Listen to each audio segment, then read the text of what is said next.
Hello there, Alaskans, wherever you are. Welcome to the Must Read Alaska Show. Coming to you from somewhere in Alaska. This is the place where we talk about, you guessed it, Alaska. Where we keep the mainstream media on their toes and where we are standing up for what's right in a world run by leftists. You can find out more by heading over to mustreadalaska.com and also checking out the Must Read Alaska YouTube channel for some really great content. But first, let's get this party started. Well, welcome everybody to the Must Read Alaska Show. I'm your host, John Quick, and I want to thank everybody for tuning in today. We've got a special guest today, Senator Myers. But before we go into that, I want to thank our show sponsor, Gungerstein for Senate, for sponsoring the Must Read Alaska Show. It's because of her sponsorship that we're able to spread conservative news through all the nooks and crannies of Alaska, and we are very stoked about that. For those of you that don't know, we do have a Must Read Alaska app. If you go to the Google Play Store or the Apple Store on your phone and literally just type in Must Read Alaska, our app will pop up, number one. You can download that for free, folks. We've put a lot of time, money, and effort into that just for you. And if you like it, or if maybe you're listening, you've downloaded it a year ago and you've been using it for a year, make sure to give us a 5-star review on iTunes or the Google Play Store. It really helps us out. And if you've enjoyed this podcast over the last, I think, almost 2 years now, make sure to leave us a review as well. That helps out. So without further ado, I want to welcome Senator Myers to the Must Read Alaska Show. Welcome. Morning, John. How you doing today? Been a long night. I'm at work. I'm up in Prudhoe right now. I just delivered a load. I'm gonna head to bed here shortly. Nice. Well, I love, for folks that are listening on iTunes or Spotify, the senator is literally in his truck right now, which is awesome. He's a trucker by day, senator by night, and it's pretty awesome to have somebody in the working class represent folks in Alaska. I think there needs to be more of that in Alaska. So, Senator, how did you first get involved in politics? I know that you took somebody off the chopping block that had been there for a long, long time. But where did you first get involved in politics, and what made you decide to run for senator? So I've been interested in politics for a long time. I was the annoying kid in high school that got into the political debates, outside of class time and stuff, occasionally during class time. But I really got more enmeshed in it when I was in college. I did the university internship program. And so I interned with Representative Peggy Wilson, who was representing part of Southeast. She was out of Wrangell, also represented Sitka and Petersburg while she was down there. And learned a lot from her. So that really kind of gave me the bug. Got out of college, tried to get into politics a little bit more closely with some campaigns and stuff. Nothing really stuck. So I got into just getting a career, and I got married and had kids. And then, with the budget crisis and everything else that we've been facing the last few years, at first I thought, okay, a lot of this is Governor Walker's fault. We'll figure something out after we changed governors in 2018. And then he left office, and then we had more of the same. And I decided that it was time for a new face in Juneau. I was not happy with what I was seeing out of my senator at the time, and kind of had a couple of long talks with my wife about it, and thought about it for a long time, and threw my hat in the ring. Nice. Well, for folks that are listening, I got Senator Myers here, and there's many folks that are just kind of stay in their bubble. So tell a little bit about what your district is, who you represent, where it's at, for folks that are listening and don't know. Sure. So I have been representing District B. I live in North Pole. It covers North Pole, about half of Badger Road, and then the old district included kind of North Fairbanks, Farmers Loop, Goldstream, all the way out to Esther, kind of just the north side of Fairbanks. With the new districts, with redistricting going on, I kind of have the east side of town of the borough now. So I still have that North Pole Badger Road area, but now I've got I got Farmers Loop. I have everything towards the east of that, all the way up to Fox, out the East Highway. I've got all of Chino Hot Springs Road now, and then I have everything down the Richardson to the edge of the Fairbanks Borough. So Salsha, Eielson, Harding Lake, Birch Lake. Nice. Well, one of the things I like about you is we often don't find folks, let's say, that are on the transportation committee or chair of the transportation committee that are literally truckers. I mean, you could probably, I guess, count that happening on one hand in all the United States. And so I think that's a blessing in disguise for us Alaskans that we have somebody on that's the chair of the transportation committee that actually understands the day-to-day operations of what it looks to do something in the logistic field. So I think that's pretty awesome. Is there a couple of things that you're proud of your first couple of years that you're able to accomplish? I know that it was tough, for the House and the Senate to kind of work together to get real conservative stuff done, but still the Senate had a majority of Republicans and had a Senate president that was a Republican. Was there anything that stuck out to you in those first couple of years that you were super proud of that you were able to get done? So for myself in my office, we were able to pass a couple of small bills near the end of the session this year. And of course, even if it's a small bill, it's still an accomplishment to get something across the finish line. So much stuff can get lost near the end. I got a truck going. So much stuff can get kind of lost in the tangle near the end. I was glad we were able to get a couple of pieces across the finish line. As far as bigger policy wins, I was happy to see us get most of the READS Act passed.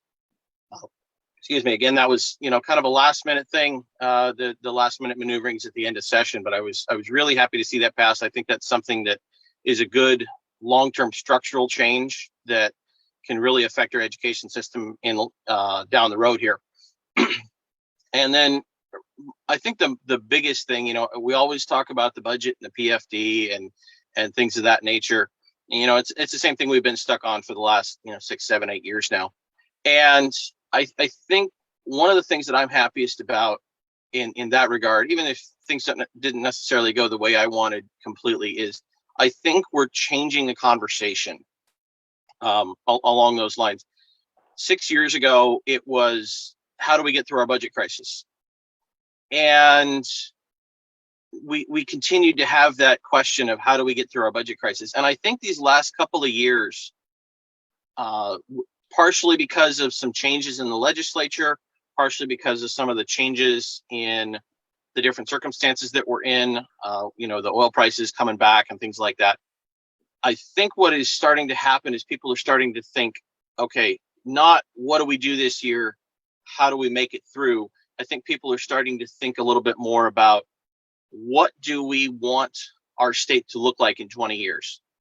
What the choices that we're making now that to get through these short-term situations, they have long-term consequences. And I think we're finally starting to think about the long-term consequences and how they're going to affect things, 20, 30, 40 years from now when my kids are the ones that are, out here in these jobs and maybe in politics and stuff.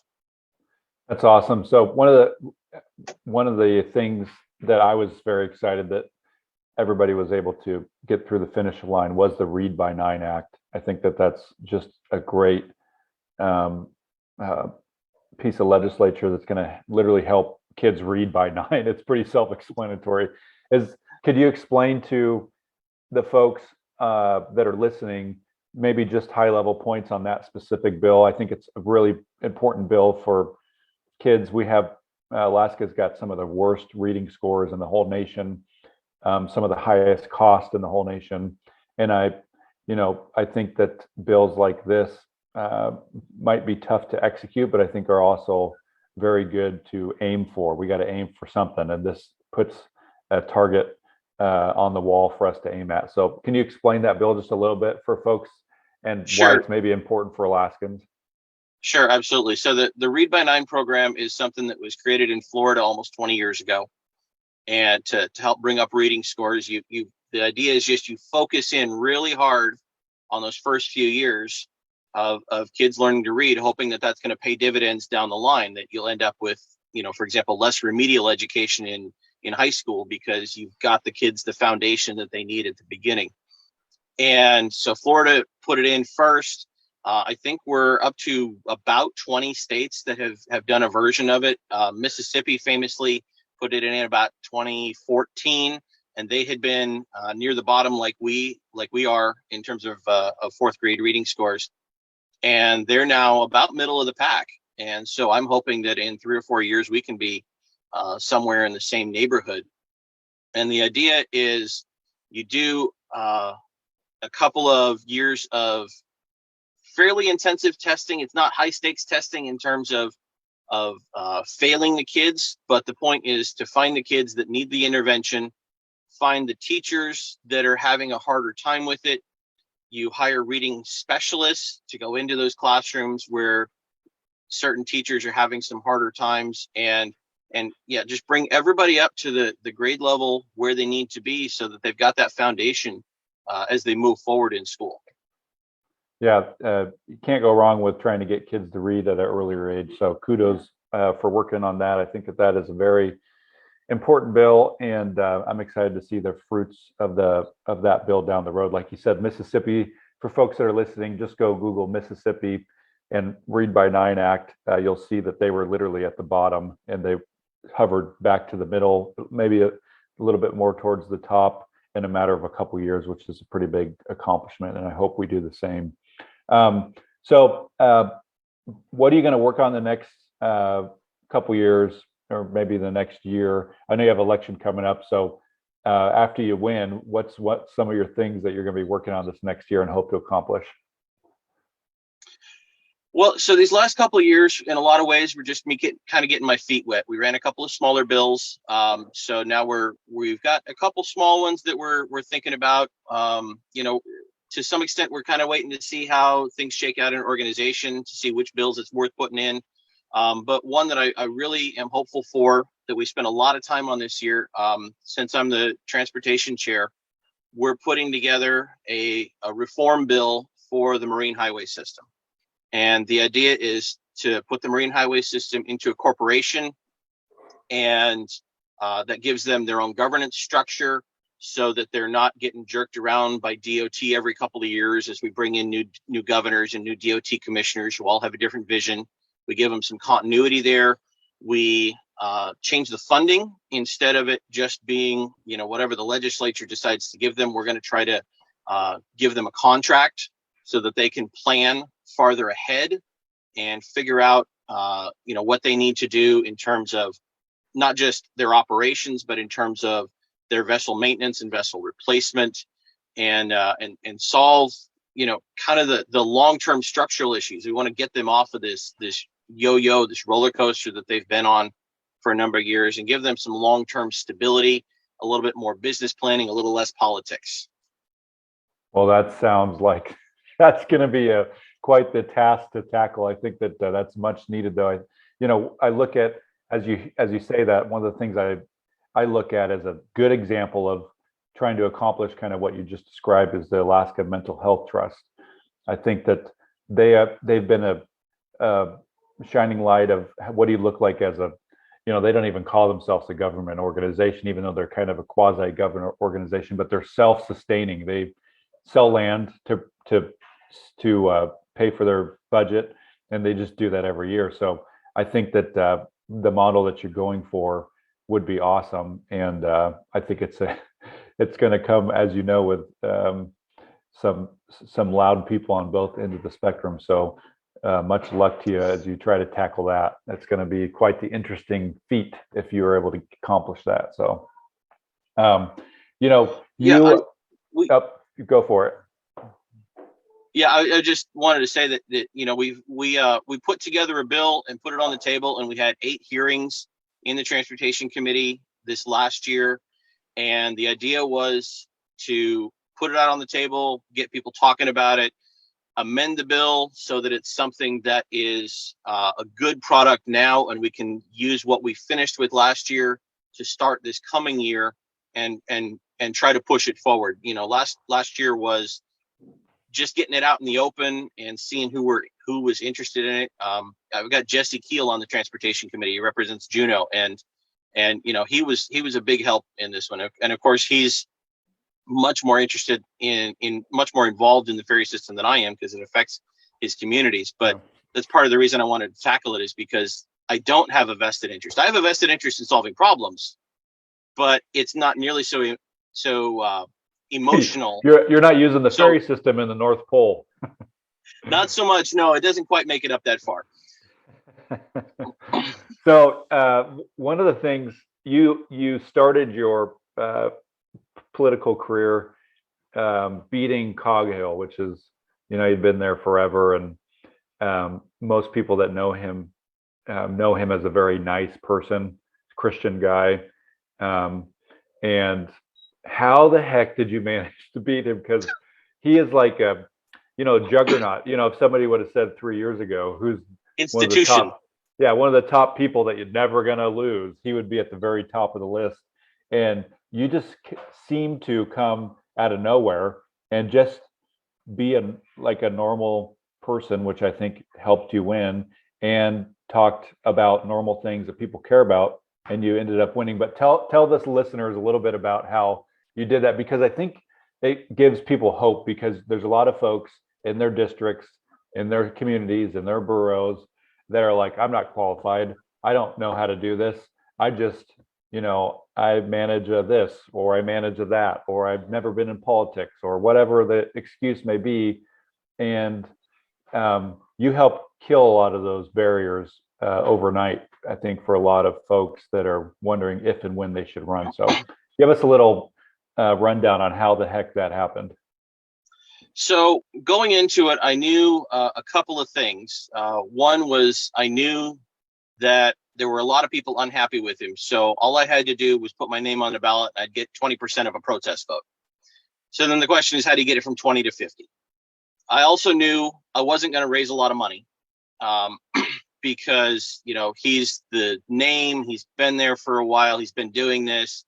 I'm brand new at this. I'd been around a couple of campaigns, so I kind of knew the work level of what I was getting into, but I didn't know all the organization. I obviously didn't have the contacts along those lines. And so I knew I wasn't going to raise much money. I raised $6,000 before the primary. He had 50. Wow. And so I knew that I was going to have to do things on the cheap. And my biggest goal was to get my name out there and to show people that I wasn't just, an angry crank. Because we get those in Fairbanks, people that are just, mad at the system, and they put their name on the ballot and they don't know what they're doing. And then we get some people that, they know what they're doing, and it's how do you weed those guys out? So I knew I needed to start knocking on doors and just start talking to people, let them know what my ideas were. And then about 3 months after I declared COVID hit, and so people didn't want you on their doorsteps, that got a little harder.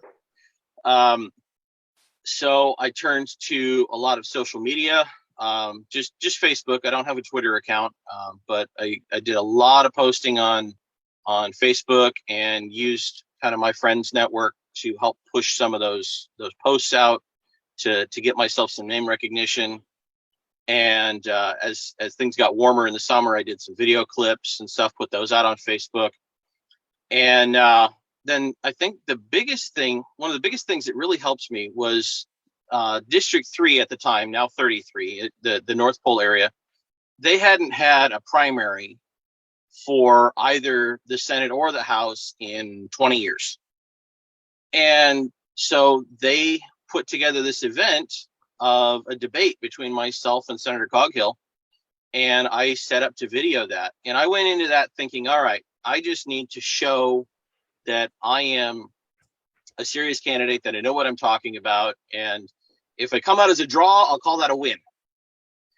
And we went into that debate, and I think I did fairly well, and people weren't really happy with Senator Coghill's answers.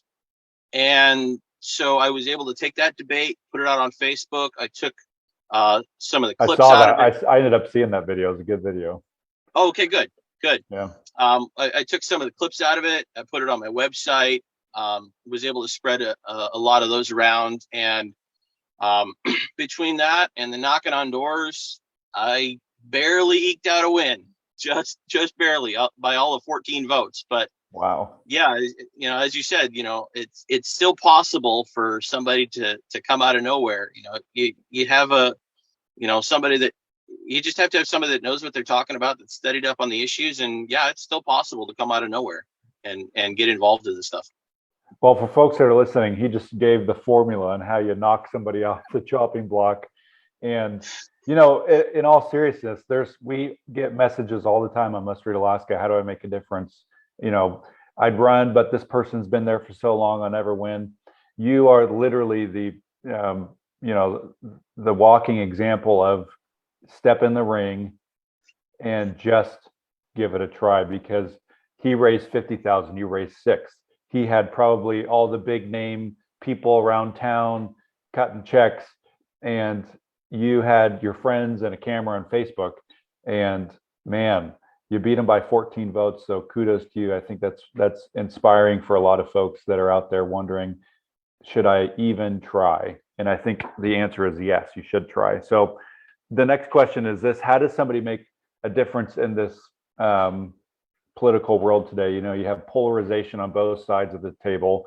The Republicans, not necessarily in the Senate because they were able to get along, but definitely in the House, it's like they couldn't do anything besides agree on maybe the fact that the color of that chair was blue. And it just seems like a stalemate. Nobody wants to talk to each other. Nobody wants to accomplish anything. Even if you all are, even in the Senate, if you all are working together, the perception is from the outside that nobody wants to get anything done. How does somebody make a difference in the political world today? I think it's a very sometimes frustrating situation people find themselves in, and they find their elected officials in. So somebody that's listening, that's a stay-at-home mom or a stay-at-home dad or a soccer mom or a soccer dad's got 2 jobs, how do they still make a difference? So I would say 2 things, really. One is, we tend to focus on everything at the national level, and we get angry about that. And, whatever Congress is doing, or the Supreme Court, or President Biden, or whatever. And it's really easy to get angry at that stuff. But there's not much that you or I, as average Alaskans, average citizens, are going to be able to do about that. I would say step one is focus on the local level. Focus on your city council, your borough, and to some extent the state, because this is still a small enough state that we really are, in a lot of ways, just one big community. And focus on those smaller areas where it's easier to get your neighbors together and talk to them and say, hey, we need to fix some problems here, and get things together. The other thing I would say is really examine your principles and what you want to get accomplished. It's easy to get mad about something and say this is wrong. It's harder to say this is what we need to do to fix it. As Republicans, as conservatives, in a lot of ways, what we have, what kind of where our ideology kind of solidified was back during the Reagan years. And I loved a lot of the things that President Reagan said and did, but this is not necessarily the 1980s anymore. Some circumstances have changed. Our principles shouldn't change, but our policies need to reflect both our principles and our circumstances. And so some of those have to change. And so I think we need to look at ourselves and look at each other and go, we're conservatives. These are our principles. Is what we're doing, looking back at the 1980s or something like that, still going to work? Or do we need to do something a little different and actually examine, get some concrete examples of where we're actually trying to go, what we're actually trying to accomplish, rather than just getting mad about how messed up things are. I like it. One of my mentors a number of years ago told me, you have an opportunity to do 2 things in life: to create a solution or complain about the problem. And I think that oftentimes, sadly, it's easier just to complain about something and move on. But the only thing that's going to make a difference, whether it's you're upset with your city, your borough, your service area, the list goes on, help create a solution. There's always, like here in the Kenai Peninsula Borough, the mayor's got, I don't know, 7 different service areas. People could serve on those boards. cities have community boards that people can serve on. There's so many different opportunities for folks to get involved rather than just to go off on Facebook. So I want to encourage folks with what you just encouraged them to do is get in the game and help find a solution. It doesn't mean you lose your passion or, you always have to be high-fiving and kissing butterflies. It just means that you're working towards a solution instead of just always pointing out the negative stuff. So kudos to you for having that thought. So you're running for re-election. I think every senator except for one is running because of the census and the redistricting. For folks that are wanting to get involved in your campaign, maybe they want to volunteer, maybe they want to ask you questions because they just moved to the North Pole, or they want to cut you a big old fat check. How does somebody find you and get involved in your campaign? So 2 places. If you want to contact us, you can find my Facebook page. That's look for Myers for Alaska, MYERS for Alaska, and that's got links to the website and email, or you can message us over Facebook. And then the website, myersforalaska.com, that's got the links for donations. We can take PayPal or credit card over there as well. But yeah, if somebody wants to, hold signs or wants to go out knocking on doors, we're kind of going through the fundraising phase right now. We'll be gearing up through the active campaign phase here pretty soon. So we'll be needing some volunteers. It's a little weird this year with the whole jungle primary thing. A couple of years ago it was, July and first half of August. You needed to get out there and get campaigning real hard because that was the primary. And now it's, well, I'm not sure how much the primary counts now because we've got 3 of us, so we all know we're already making it all the way to November. But we're for to some extent September, definitely in October, we're going to need to get out there, knock on doors. If people are in the district and are willing to hold an event, because a couple of the more far-flung areas I won't be knocking on doors. I'll be trying to hold events in central locations instead. Then I'd love to hear have some people volunteer their homes or their business if they've got a large area where we can gather people together. So yeah, plenty of ways to get involved. Nice. What if somebody lives in your district and you're currently the elected senator? If they have a constituent question or emergency, how does somebody get a hold of your office? So my office, you can email me, sen.robert.myers@akleg.gov, or you can call the office number. Let's go with 465-3179. Nice. That's impressive. You were able to remember it. That's actually the Juneau number, but it's forwarded to the Fairbanks office right now. I do have 2 staff members still working for me right now. And we're still fielding constituent questions over the interim, whether you've got a problem with dealing with a state agency or you've got a question about a law you think needs to get changed, something along these lines, give the office a call or give me an email. The bigger the issue, the better it is to have an email, because then we've got a paper trail and we've got all the details in one place so we can help try to track things down. Nice. Well, Senator, any other last thoughts or words before we head off here? The floor is yours. Anything you missed that you wanted to talk about? Well, I just say thanks for having me on today, John. I'm happy to be here, and happy to be running again. And I'm very grateful for the support that I got 2 years ago in the primary and the general to put me where I am now. And I hope that I've earned everybody's trust with my actions over the last couple of years, and I hope I've earned your vote again for this year. Well, I can tell you that our folks like you, so I think you're going to have some success there getting reelected, and we wish you nothing but success here at Must Read Alaska in your bid for reelection. And let's have you back on when you're working on that ferry bill. I think that's very interesting and exciting, and a much needed solution to issue that hasn't seemed to have a good solution to it for years. So thanks for coming on the Must Read Alaska show. Really appreciate it. And we want to thank our show sponsor, Gungerstein for Senate, for sponsoring the Must Read Alaska show. It's because of her sponsorship that we're able to get conservative news through all the nooks and crannies of Alaska. You can go check her campaign out. She's running for U.S. Senate. She's a nonpartisan candidate, and she's pro-energy and has a couple things to say about Joe Biden. She was on our podcast and was taking some pot shots at him, which I always love. So until next time, from somewhere in Alaska, I'm John Quick, and we'll see you next time. Hope you have an awesome and wonderful weekend, everybody.